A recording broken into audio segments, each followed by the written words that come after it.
It's the Cable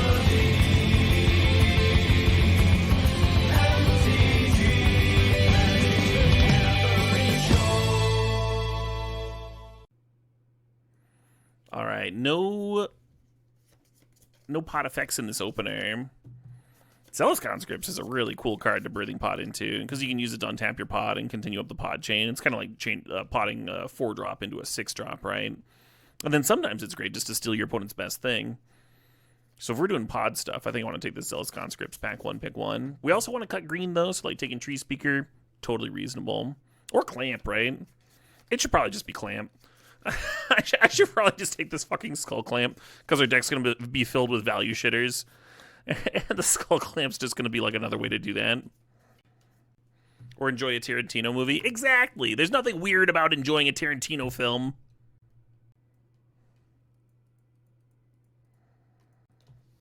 Recruiter of the Guard is not a bad card in a pod deck. That's for sure. That's for fucking sure. I know I was talking about black-green, but... Oh, or Resto is better, right? Resto's better.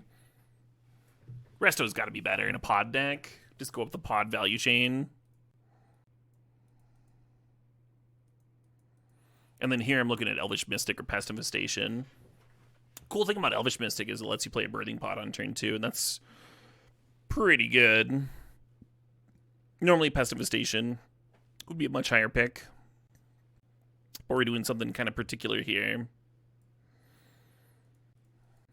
Hope to wield a Kiki. I don't know. I like Zealous Conscripts a lot better than Kiki. I'd be happy with either of them wheeling, though. Conscripts is so much easier to just cast naturally. I really dig the song structure of a Psytrance. It's always like high energy, wubbly-wubblies. Kind of throbs you in your core. And then they do this thing where like the melody kind of like spirals off and goes on this like crazy journey, getting more and more complex as it loops. And then comes back to that core melody pretty often. I always dig when songs do that. No pods here. I mean, I guess Vaultborn Tyrant's not a bad one to pod into on the top end. I'd rather have an Elishnorn. I kind of wonder if I should grab City of Brass here. In case we end up like actual factual Nyapod. In case we end up 3-color. I find that it's like generally pretty easy to have 7 drops. And Vaultborn's kind of just okay. I do like the life gain, because Birthing Pod costs life. Yeah, I'll just grab the Tyrant, I guess. Devoid is tempting, but like, Finks is like a classic pod card, right? Classic podable. Pod away your Finks, get a Resto. Resto blinks the Finks. I haven't been high on Glare of Subdual. Kytheon's kind of medium. I think I want this Copperline Gorge. I'm gonna take this fucking thing. Hell yeah, Raitai. Glad you're enjoying it. I think I want Winds of Abandon. I say blowing into my mic on accident. I do remember when Finks got played Modern. I remember actually like being actively happy with Deathrite Shaman in Zoo. Because usually the Birthing Pod would like the Birthing Pod deck would spend a bunch of life to get like Finks in play and just start blinking it and stuff. And usually that was devastating to have to use like 2 removal spells on your opponent's Kitchen Finks. But with Deathrite Shaman, you could just exile it with the trigger on the stack. That was legitimately game swinging. Turns out a free burn spell is pretty important when you're playing aggro. I think I want Wall of Blossoms. Nice little value critter, not a bad one to blink with Resto.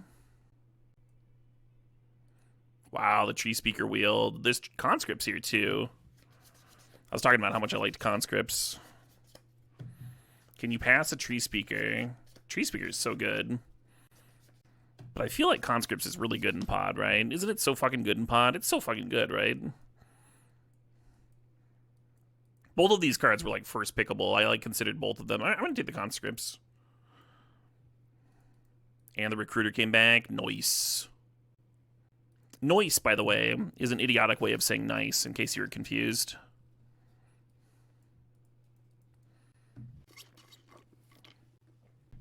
You think it's going to be the best podless pod deck of all time? I think we're going to get there. I think we're going to get the pod. We'll get one of the pods. They're not premium pickables, and there's 2 of them floating around.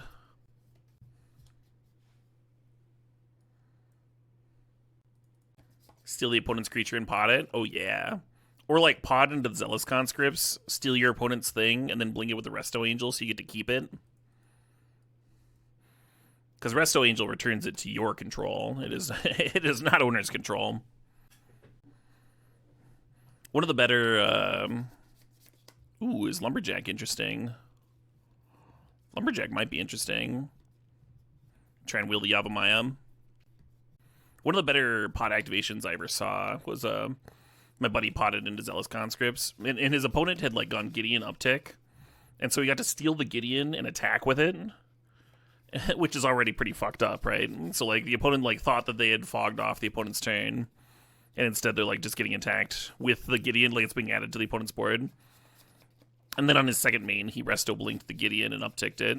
So it's just like a laughable race all of a sudden. Getting multiple activations out of the fucking Gideon. As well as stealing it. Yeah, I'm tempted by this Lumberjack. I'm tempted to lumber it up. I feel like Lumberjack wheels a lot, though. Does it wheel more than Yavimaya? I don't take the damn Yavimaya. Just a stupid Mana Dork? Is that all I'm doing? What is it? Sacred Foundry. Huntmaster's a hot one. Titania is very interesting, especially if that Lumberjack wheels, Get some fetches, maybe wheel one of these fucking duels. Ragavan requires red on 1, which is a bit iffy. And we're not going to have like a ton of removal to get it through. I kind of feel like red should stay the splash color, and we should take one of these green cards. One of these green accelerants. Cobra fixes. Raphaelos works well with Yavimaya, but I don't want to be like dependent on drawing the Yavimaya to have good fixing. Yeah, let's grab Lotus Cobra. Gross. Yeah, this is going to be like a sideboard card, I guess. This is a good card, but it doesn't really fit what we're trying to do here. I'm just going to throw a Force of Vigor in the sideboard. Can I explain what land was better? Yeah, I want to be able to play my cards. We also already have like multiple removal spells, and we might not play both of them. A lot of times when you're building around Birthing Pod, you don't have very many spaces. So you need like a whole pod chain, right? 2s into 3s into 4s into 5s. And usually you want multiple cards on each stage in case something gets exiled or removed or what have you. So you don't actually have very much in the way of room for random removal spells.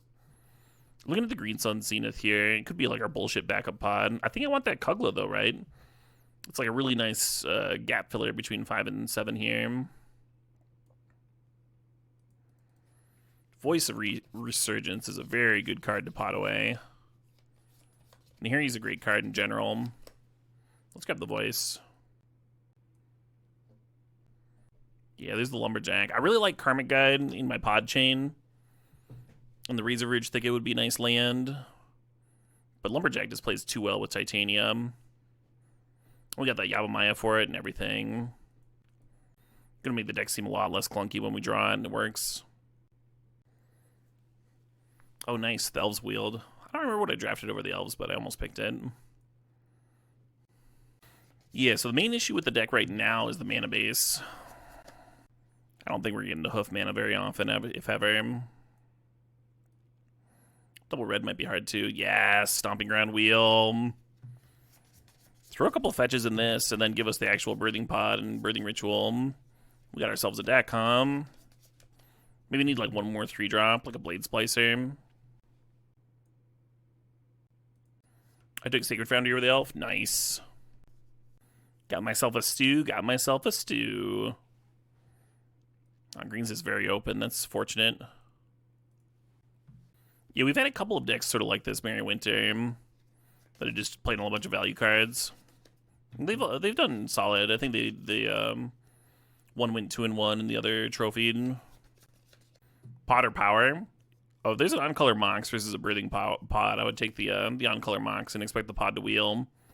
We just wield that Llanowar Elves, right? I don't think anybody else wants that card. There's just some real nice options in this pack.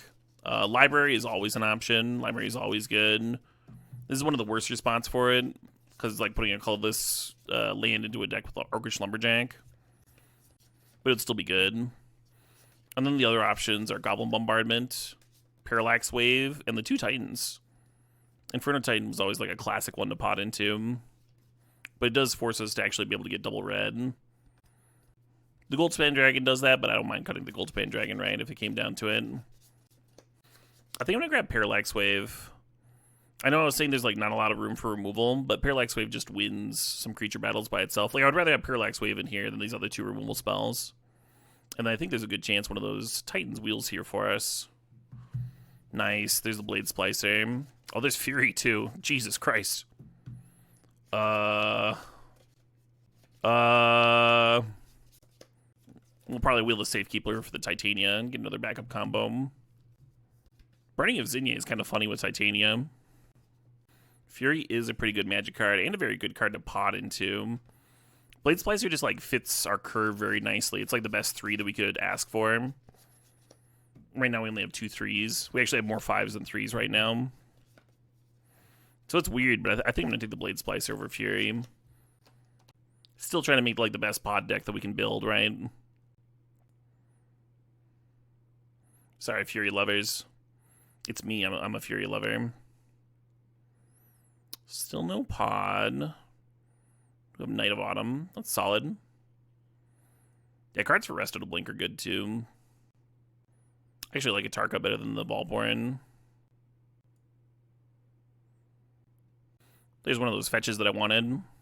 That makes our mana base so much better, right? Being able to grab the Sacred Foundry or the Stomping Ground.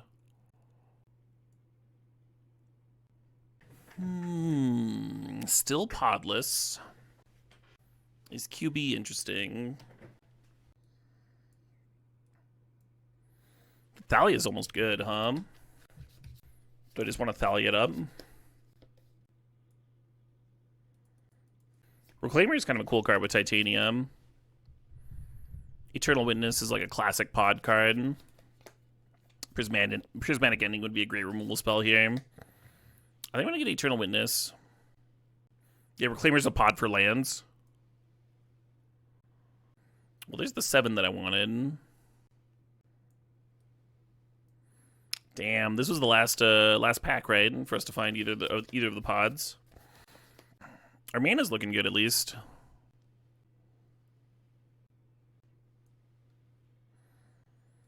Beautiful pod chain here. Let's see if Podless Pod can win some games. They surely must not have been opened. Yeah, or maybe someone was waffling around in pack 1, or who knows. But, I mean, like, a third of the deck doesn't get opened every draft, so sometimes you do whiff. This seemed like a one where we were, like, more likely to hit than not, because there's 2 of them, and green was super open. Oh, yeah, Naya Soup is often better when it doesn't draw the pod. That's... There's Safekeeper for the Titanium.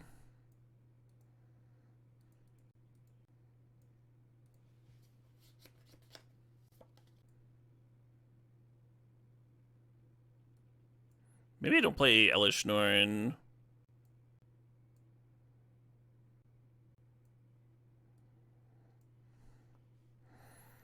And just play both the green 7s and run the natural order. It's like a one-time pot activation.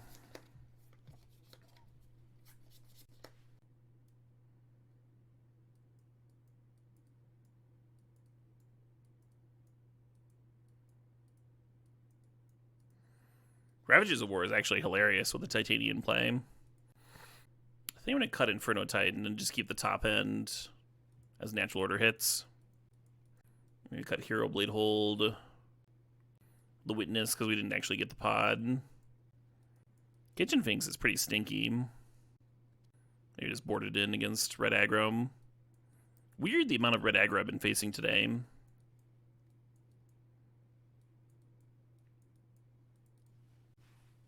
Wall of Blossoms, still a good one for Natural Order and Resto. I think the wall's fine. Yeah, I'm looking at Reclaimer or maybe Voice of Resurgence. I think I dig the Reclaimer, the Resurgence. So much of our deck is creatures. Makes it real hard for the opponent to like trade early on in combat and such. It's just like a much better version of that Kitchen Finks card. Good against counters too. This is Birthless Pod, yes. You recommend Feathers. That name is familiar. Yeah, I guess it is cover Reclaimer. We have plenty of other ways of triggering Titanium, right? This is cool that it can tutor up the Yavimaya. And it's another sackable for Natural Order. I think we'll be okay, though. This would be 11 green sources, which is more than we need. For red, I probably want like 6 or 7. We got 1, 2, 6. Okay, not bad. And then white needs 7 minimum, ideally 8. And this is 6. That's only 9 green. What makes Wayfarer better than Reclaimer? It's card advantage and it's like clampable, right? I do like that Reclaimer is sackable to Natural Order. But on turn 2, you can like activate Weathered Wayfarer and then also play another 1-drop or something. You can't really do that with Reclaimer. Maybe 7 white sources is enough. Our only double is Parallax Wave.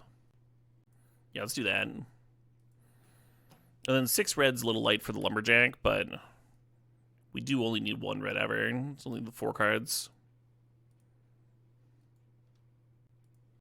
Loom. Updating the Cardboard Live extension here.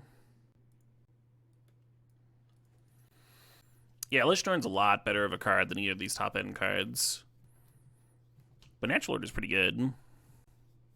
I wonder if the Kitchen Finks should be in over, like, Recruiter the Guard.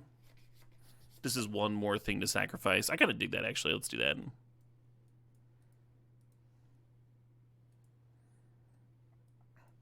Recruiter's not even bad here, right? It's, like, not a bad one to blink. You can tutor for Huntmaster and stuff. But just making sure we have a creature to sack to Natural Order is pretty good.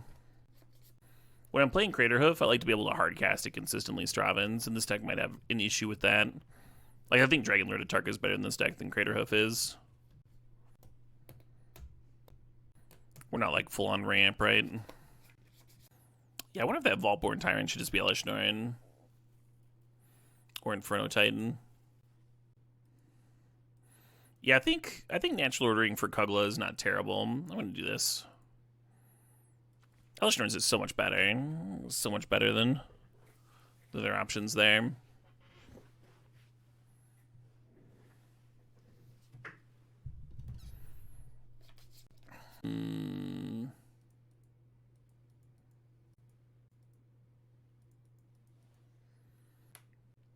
Red already causing some problems.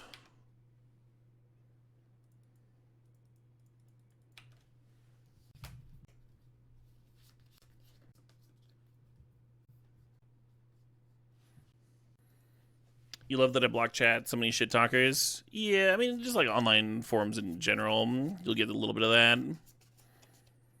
In general, I've actually like mostly had positive comments in my Magic Online chat. I don't know if people are on their best behavior because they know that I'm streaming or what.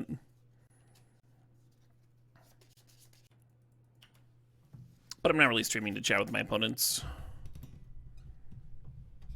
I have people come in afterwards and say GG or whatnot. Happy to GG them, talk about the game a little bit, but... little splicey action. You remember Have Fun Executing? Yeah, right? Yeah, this person, like, asked fucking what my win con was as I was comboing off with Auriok Salvagers. And typically when people ask that, and you tell them, like, they're asking because they want to know, so they can know if they can concede or whatnot. And I was like, well, I've got a Ballista in my graveyard. I'm just going to get back and kill you with it. And he just goes like, okay, have fun executing. I'm just like, all right, great. Sounds like you could have just let me combo in the first place.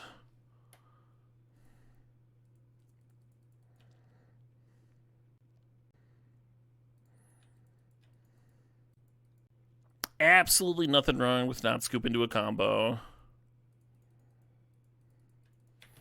But interrupting your opponent's turn is pretty scummy.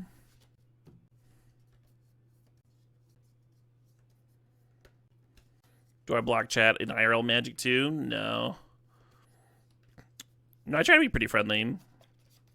You're keeping track of a lot less stuff in IRL. A lot fewer eggs in the air. Oh shit, what up? Hey, goodbye mailbox. Thanks for the sub. Thanks for the 16 months there. How's this new version of the cube rank for you? Oh, I'm really happy that they put something a bit different in. I've been really enjoying it. All right. Well, I was enjoying it.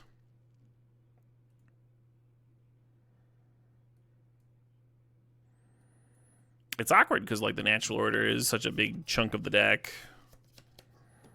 I kind of wonder if we can even... Yeah, I guess. I guess we can do that. I kind of hate it.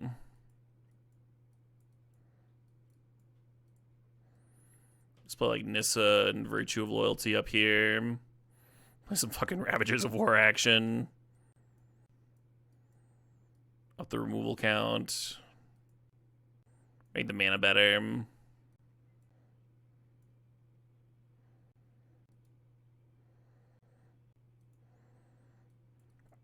I actually need a lot more white mana. Spending some double whites.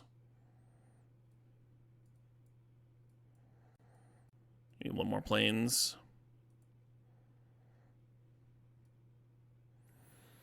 Alright, what are my worst cards here? Probably this Recruiter I just added. I guess Wall of Blossoms is pretty bad without the natural order to sack it. Yes, I'm random. Yeah, this build is like kind of brutal because like the 7-drops are so good at taking over once they land. The issue is that the bribery is just cheaper, right? And they'll land it at some point, and I can't beat my own Elishnorn or Dragonlord Atarka. No, we gotta win the game somehow, Georgia Monty. That's the issue with cutting all this stuff, right? We need to win the game somehow.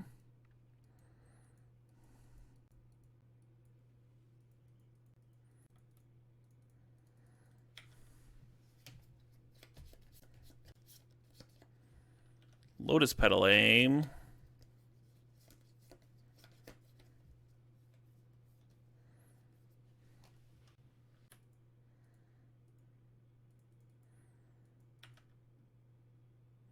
Sorcery speeding this so we don't get Spell Pierced. They can Spell Pierce the back end, but then they're only getting half the card, right? Instead of the whole card.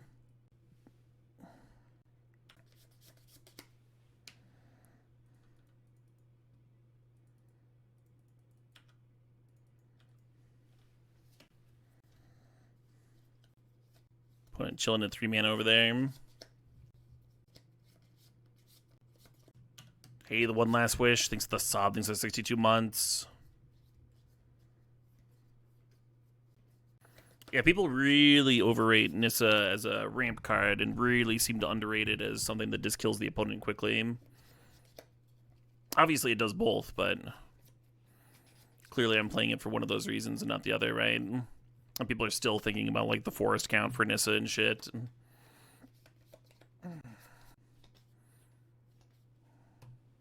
Almost exclusively in here to just kill people.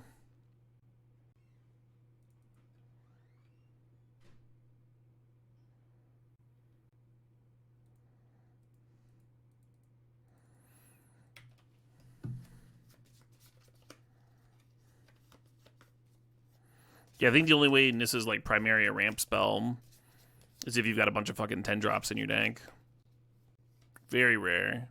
Very specific. Elder Gargs, sure. Hell yeah.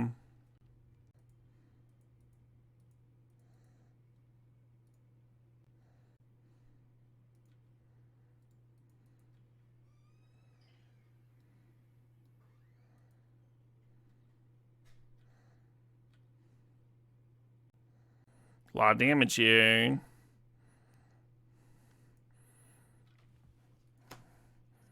Yeah, they took everything, they go down to 1.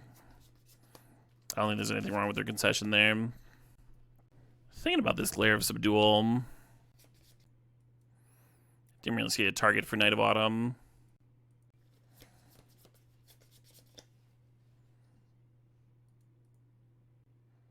Suppose we're keeping this. I suspect my opponent's not keeping another one-lander, though. Yeah, I like how Virtue gives multiple spots in the curve, right? 2-drop, 3-drop, 4-drop, 5-drop, just like that.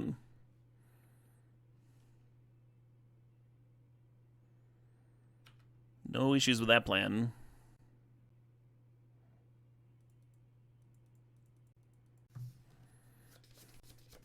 I think I'm just cobraing on 3. Or on 2, rather.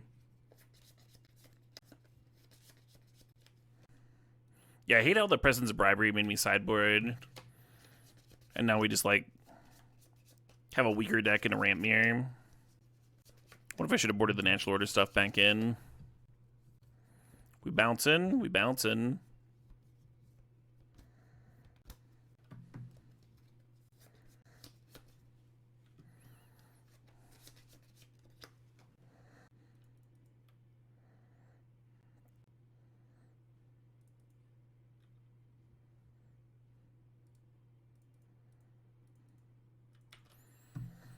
Two power creatures in one turn. This is a hard cast Force of Will. What is this? I guess Mystic Confluence would be pretty good. Cryptic also pretty solid. How are things? Things are pretty good Aesthetica.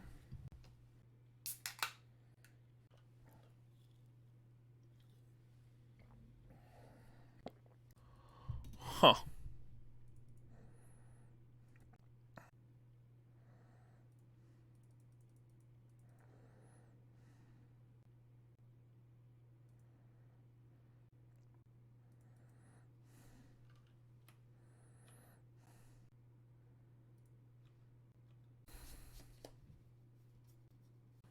Well, it's weird, but I think I'm going to clamp away my Cobra here.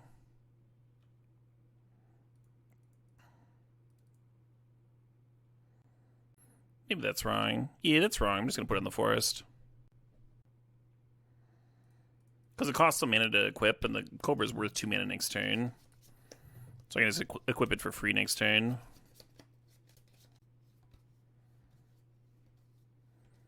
Hey, Oratog, needs some 500 bits. Oratog says, thanks for signing my sneak attack at Through the Breach. They will live for eternity in my cubes. Hey, you're very welcome, Oratog. Cheers.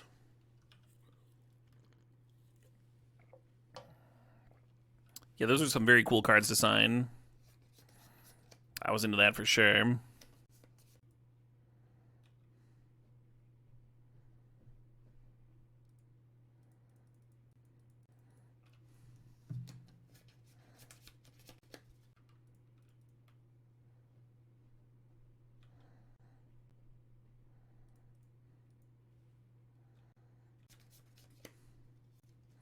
Pretty serious damage here.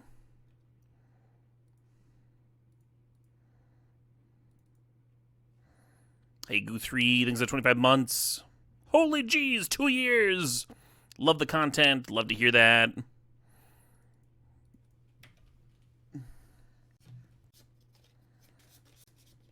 Did you see that Maze's End is in standard with Foundations, gates for 5 years?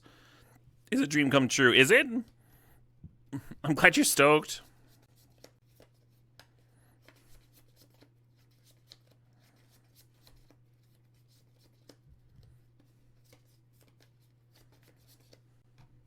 Wow, this hand fucking sucks shit.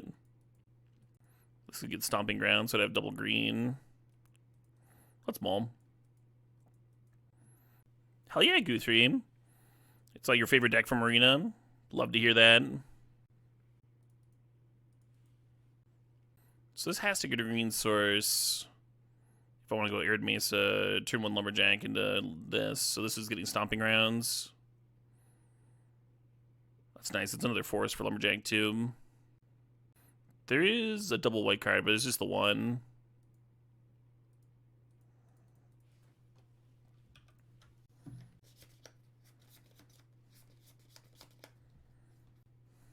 Oh yeah, Taylor MB? It sounds like somebody had fun.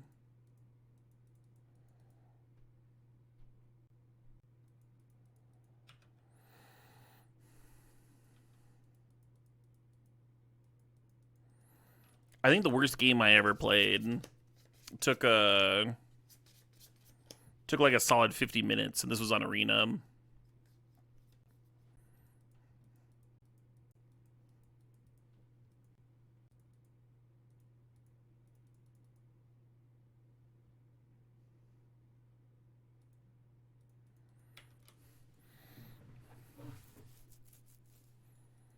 My opponent was playing a blue-black control deck, and they'd made an emblem off of Davriel that said every time they drew a card, they gained a life. And they had exiled a bunch of my cards. And I was playing Song of Creation combo, that 4-mana card that every time you play a card, you draw 2 cards. And my only way to win was attacking with Oracle of the Alpha, but I had ways to kill them. But normally you could just like attack with Oracle of the Alpha over and over, and then as you play like you time walk and then redraw and stuff. But every time I played the draw 7, my opponent gained 14 life. An Oracle of the Alpha only attacks for 2 damage, right? But every time I go through the loop, I'm adding another time walk to the deck. So every time I go through the loop, I'm adding another 4 damage to my potential kill turn, even though it's gaining the opponent 14 damage or 14 life. Temporary, right? I'm making it so every single time walk deals an additional 4 damage. Anyway, I comboed for like 50 minutes straight. At a certain point, I had to do the math. Well, like mid-combo, right? I can't just stop or I'll like time out. I have to do the math on whether it's easier to stack the deck with time walks and kill by attacking for 4 a turn, or if it's better to Ancestral Recall the opponent to deck them and just play like enough Ancestral Recalls in a turn that they deck.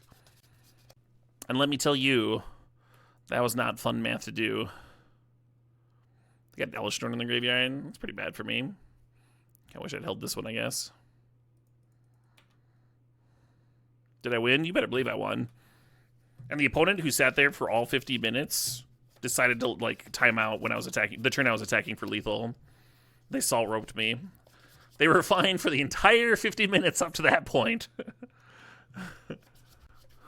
I think this is where we lose to Elesh Norn. Well, we get a Wishclaw thing. And they're at 3.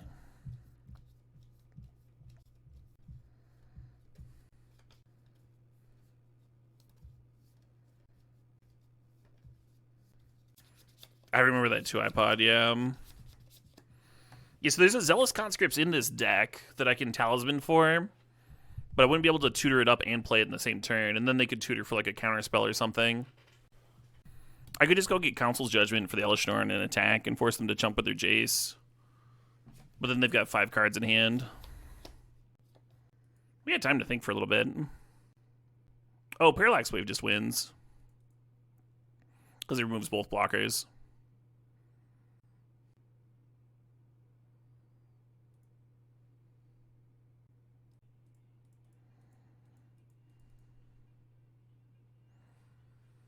Yeah, I can go through the deck list myself, folks. I don't need you to tell me about cards.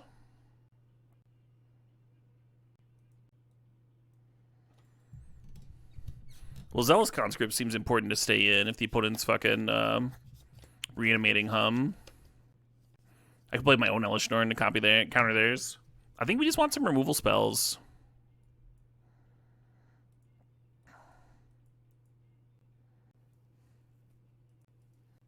The no backseating tag might be gone. Yeah, but people that are like subs and have been around here forever should just know.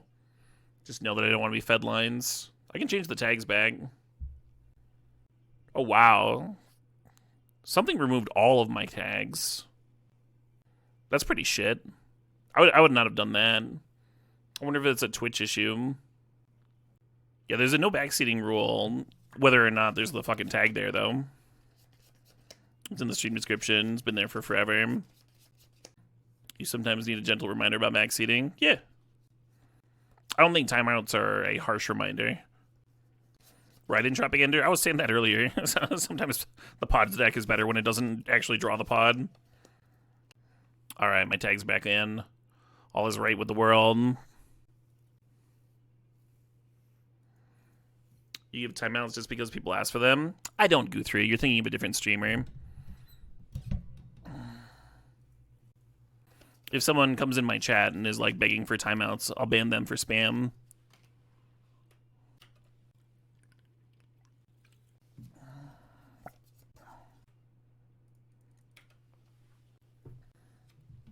Would a Dream Hall stip be interesting? Could be, yeah. I haven't jammed that in a minute. Need a white source for this Night of Autumn before that Bitter Blossom pops off. A little worried about that Sundering Titan in the graveyard hum.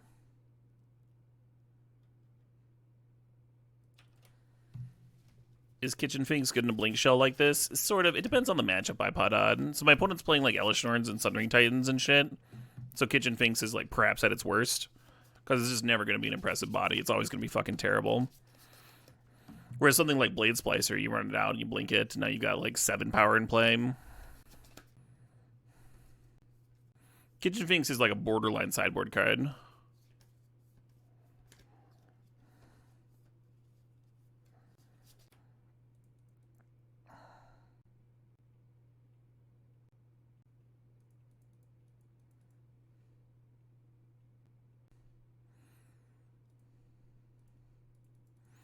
Put over there salivating as I play more land types over here.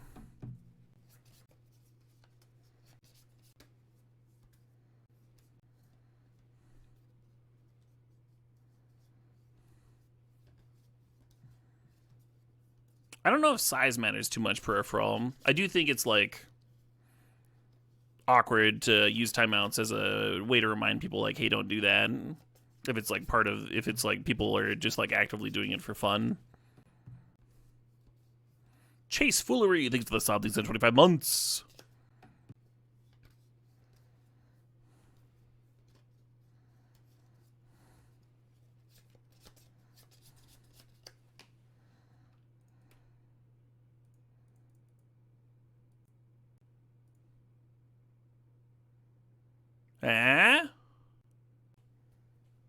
No, I done got dazed.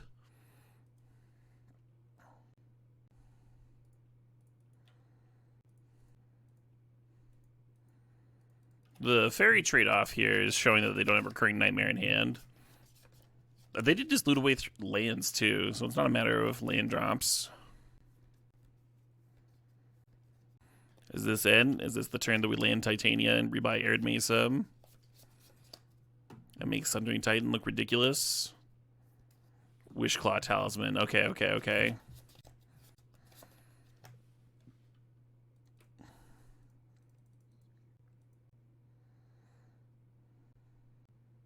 And they use the days on the natural order. Good.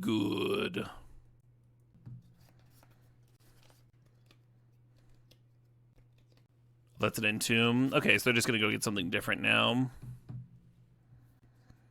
Maybe Elishnorn again, and then Wishclaw Talisman for Reanimate, and reanimate the Elishnorn.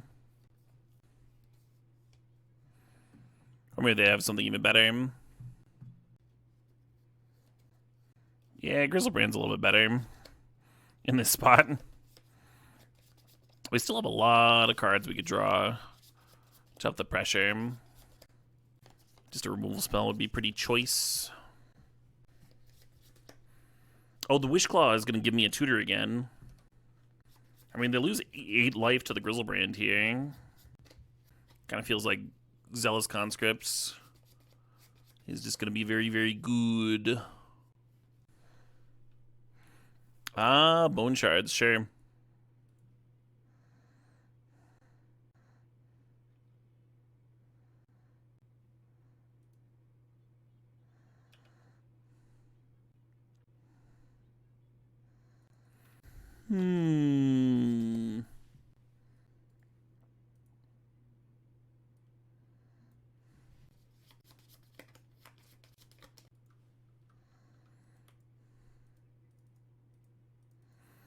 I think we're just supposed to chill on the Wishclaw and then see whatever they reanimate and go find the answer then.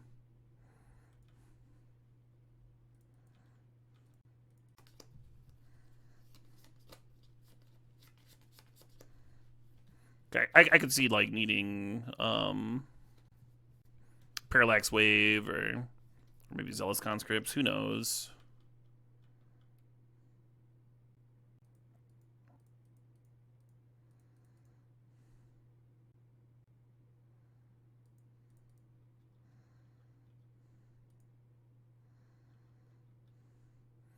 Pass him with 3 up here. I think I'm going to go get Parallax Wave pre-combat. In case they have an instant speed reanimation spell.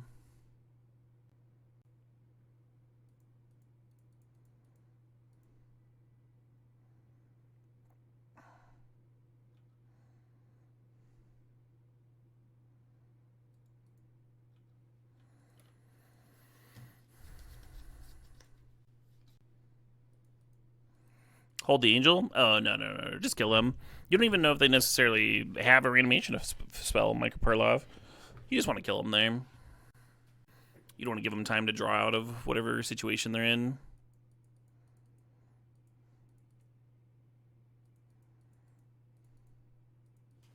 A lot of people get lost in the sauce. They get a little too lost in the sauce.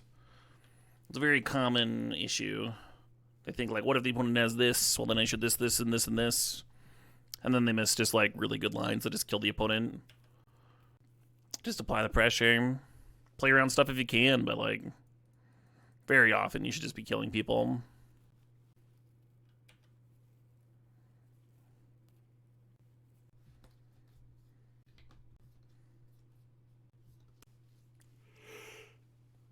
Yeah. Pardon the yawn. I said pardon it!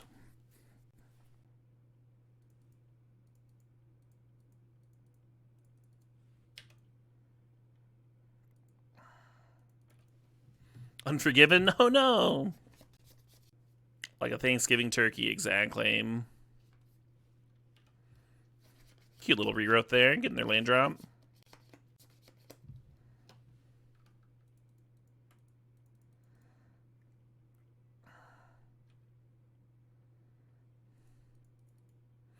Leading on the Wall Blossoms, let Skull Clamp get Spell Pierced if they have that. But if I rip like a Voice of Resurgence or something, I'd much rather play that for my turn. So I still think it's correct to play the Wall Blossoms first.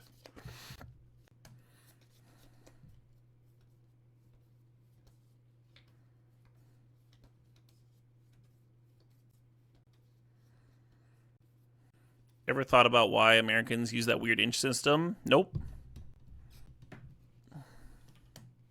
Why would I do that? Just because we're greater than the rest of the world doesn't mean we have to spend a lot of time thinking about it. That'd be uncouth. Freedom units, exactly. 50 Haywires to a Turnpike. 12 feet to a Suntan. Is this a click? Is this a draw step click? Sure.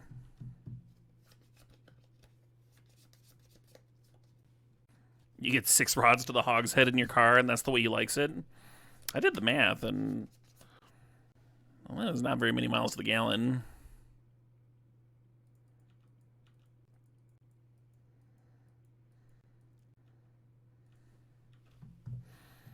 Sooner or later, they're going to have to do something about those kitchen finks.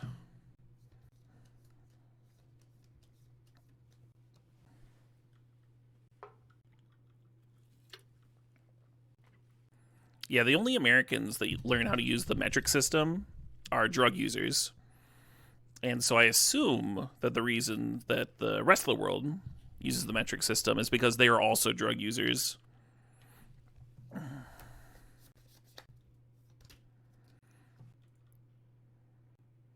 Which I do mean to insult the rest of the world with, by the way.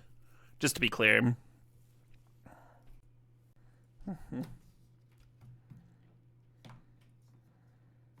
Alright, well, that's pretty good.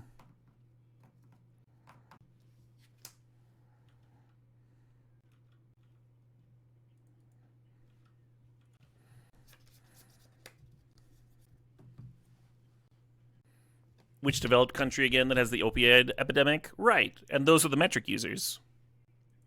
So now you understand.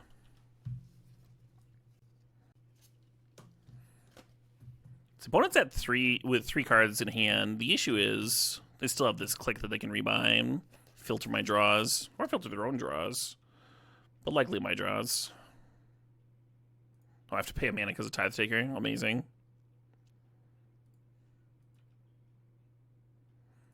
These are not good draws, if you couldn't tell.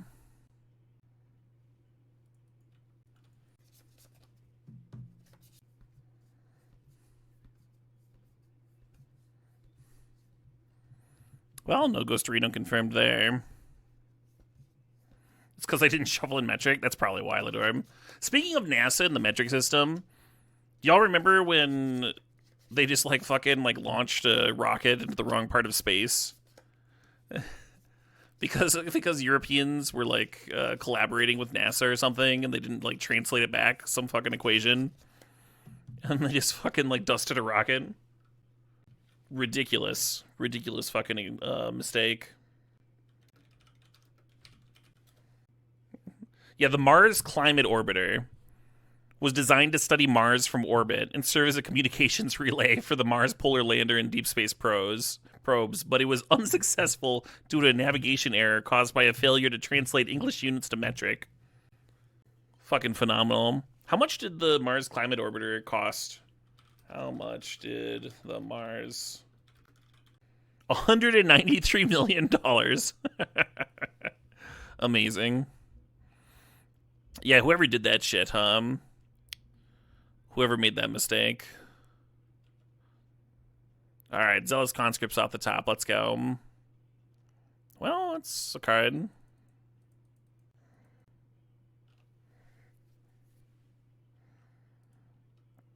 Five damage,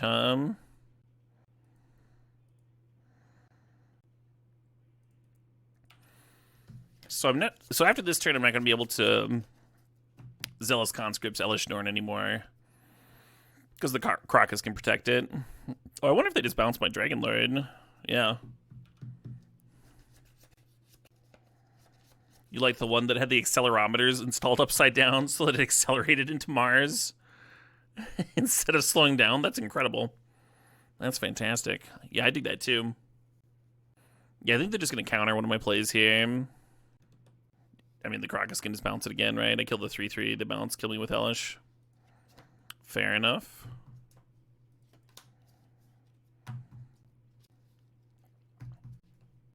The one issue is that, like, my top end looks like a lot worse seeing the Crocus, too.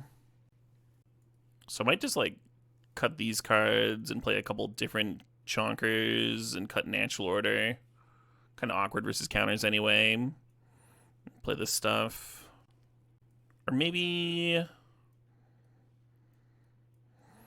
I'll just splash Zealous Conscripts.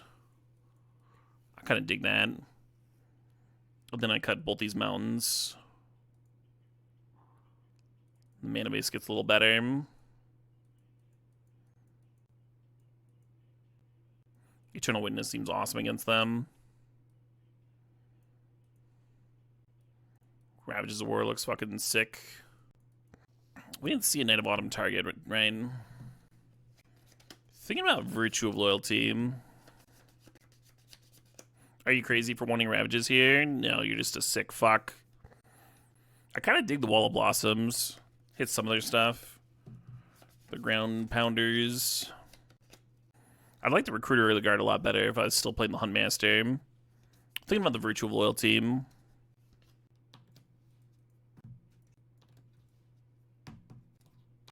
Yeah, without the Natural Order, the Wall of Blossoms gets a lot worse. Still good with Resto.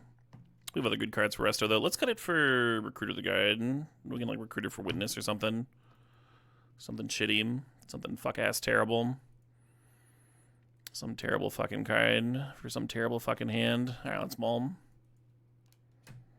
Okay. Trying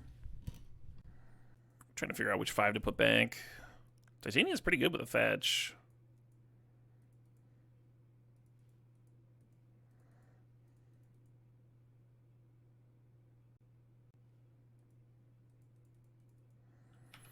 And the Witness can rebuy the fetch on 2.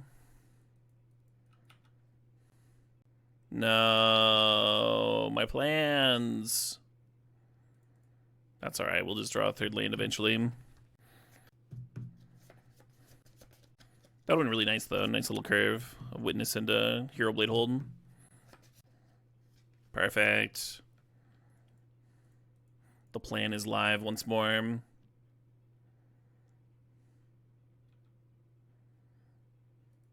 Oh, yes. Never didn't have it. Oh, that's not...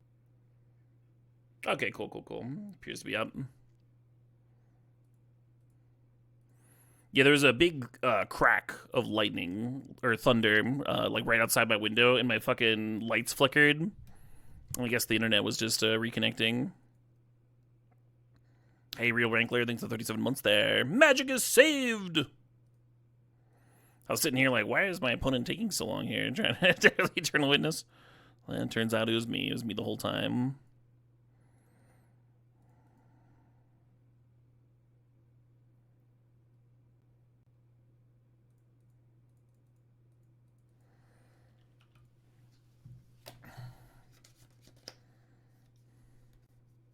You can only see me clearly if you're wearing your glasses. Oh, no. Probably on my end. This is not the deck from last night, no.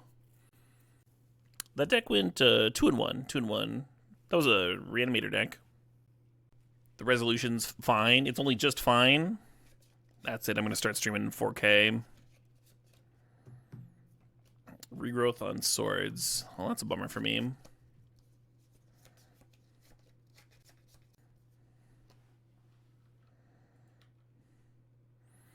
I actually looked into that, streaming in 4K. Apparently it does really weird stuff to Magic Online. This client was not designed for that.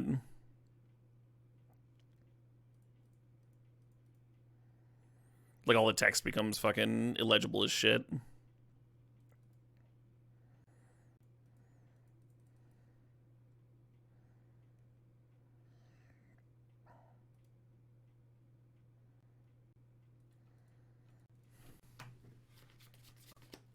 I want to see the sweat on Merfelos' fucking brow. Ultra quadruple HD. 16 billion megapixels per half yard.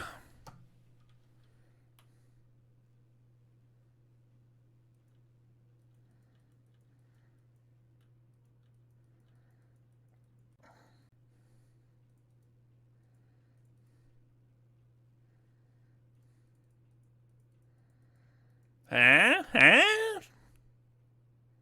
Oh my god, it's resolving. It's resolving. Everything's resolving.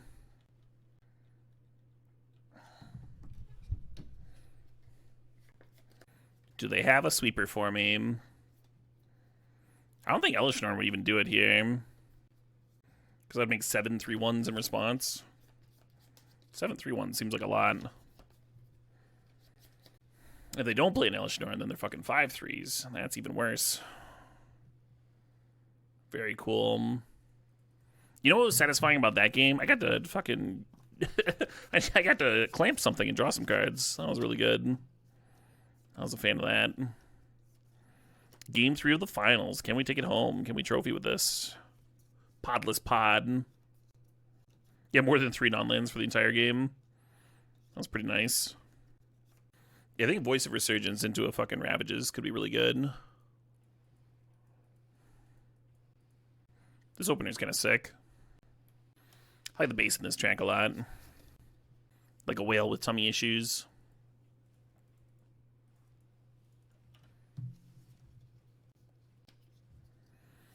I think Arid Mesa just fetches out of basic planes here for the turn 2 Spliced Ice.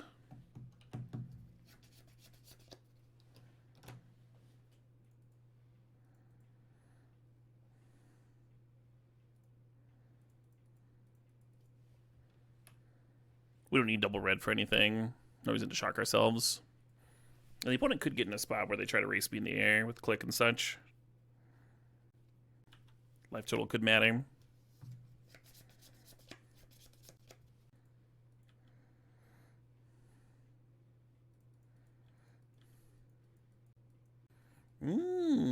It sounds to me, Ultimate Price, like you need a new doctor.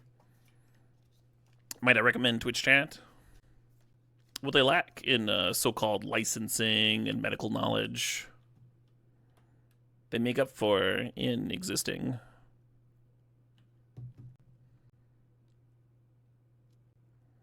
It says Virtue of Loyalty is going to cost 1 more mana on the opponent's turn. I think that's fine.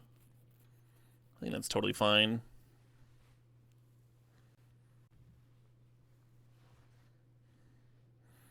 You want to send me a picture of your rash? I guess that's okay.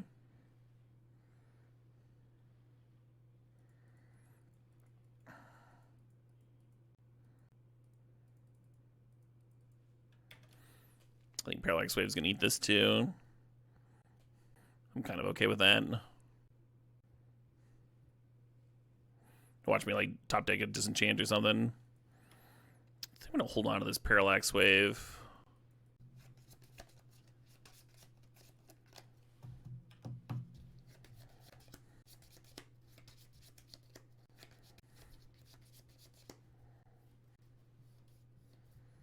Wait, what? They just fucking regrowth?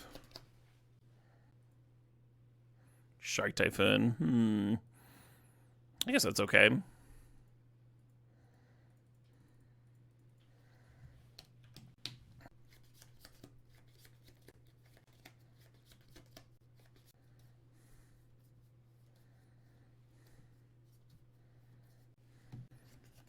I'm about to get my Llanowar Elves back.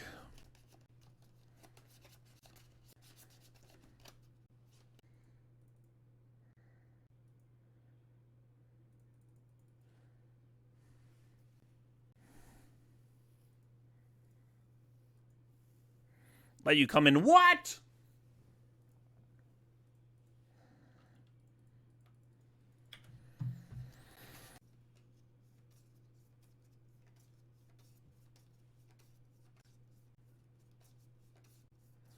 Wonder how long they're gonna chill on that Shark Maker.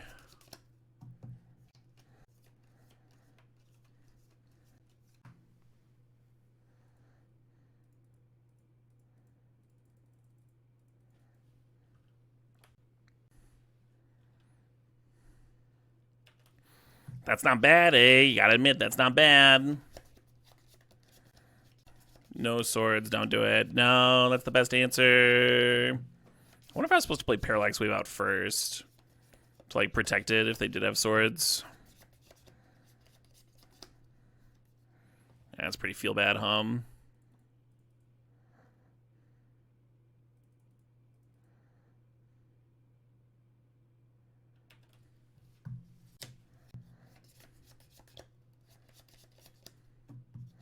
They haven't played a counter all match, though. It feels good to resolve it, but it might have been wrong.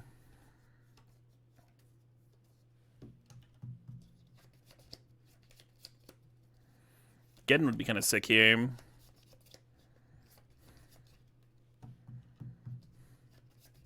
I guess they have Vendilion Click.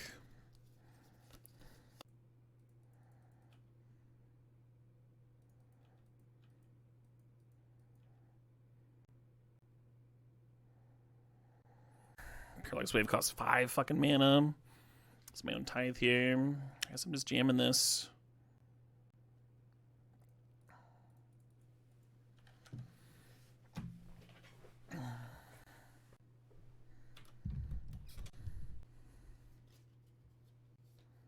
This is another spot where I might get punished for not playing out the wave.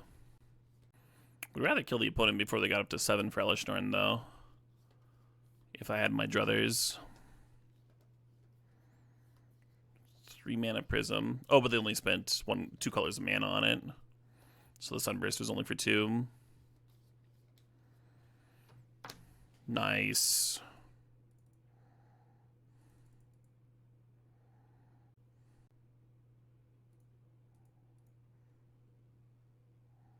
They could have gotten 3 colors on the Prism if they had tapped differently, yeah.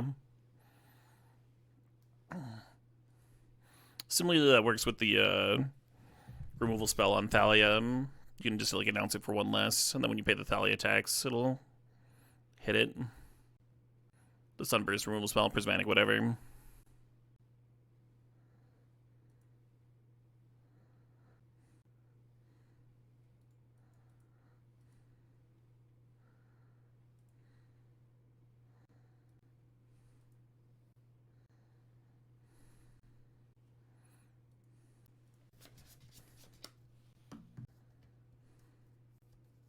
Interesting.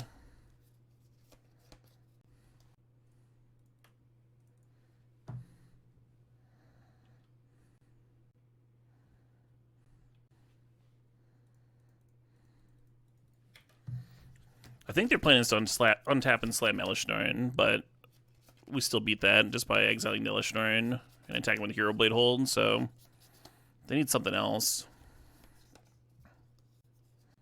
Interesting.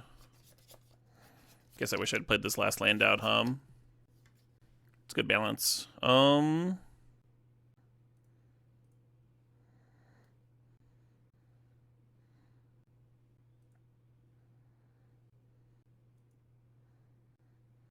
I guess I should have exiled a legendary creature first. I guess it doesn't matter.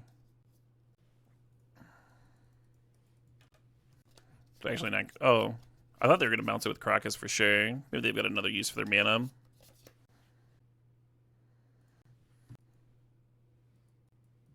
And then they have mana for Elishnorn next turn. They just discarded Treachery to balance, so whatever their last card is better than Treachery. Click doesn't see anything interesting.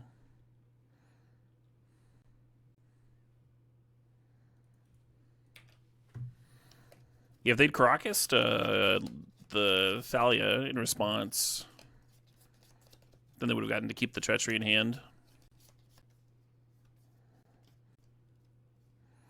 Bribery. Okay.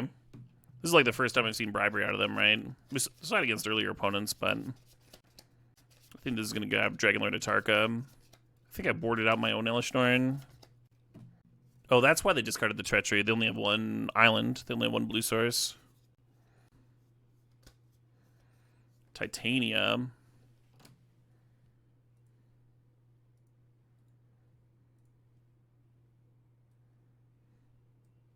Oh, I cut Dragonlord Atarka because of the Crocus. Okay, cool. So, like, the Vaultborn Tyrant was my only 7-drop, and then it already got swords. Sure.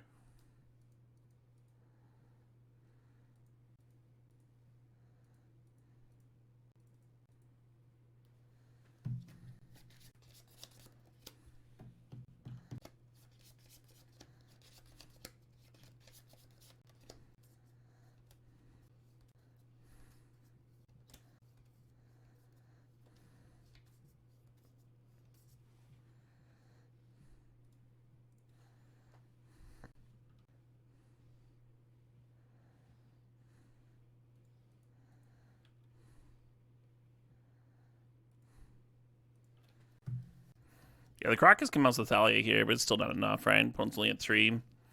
So the 2 Hero Blade Hold tokens take it down. Amusingly, the Treachery would have been... Well, I guess not. Like, the Zealous Conscripts was going to beat the Bribery or the Treachery there. Sweet. Nice little trophy. Nice. Podless pod takes down another one. Takes down that pod. Huh? Huh? Good shit. Excellent shit. Huge thanks to ManaWorks for the stip. Glad it worked out. Would have been nice if we got some hot pod action, but I'm sure we will at some point this cube season, right?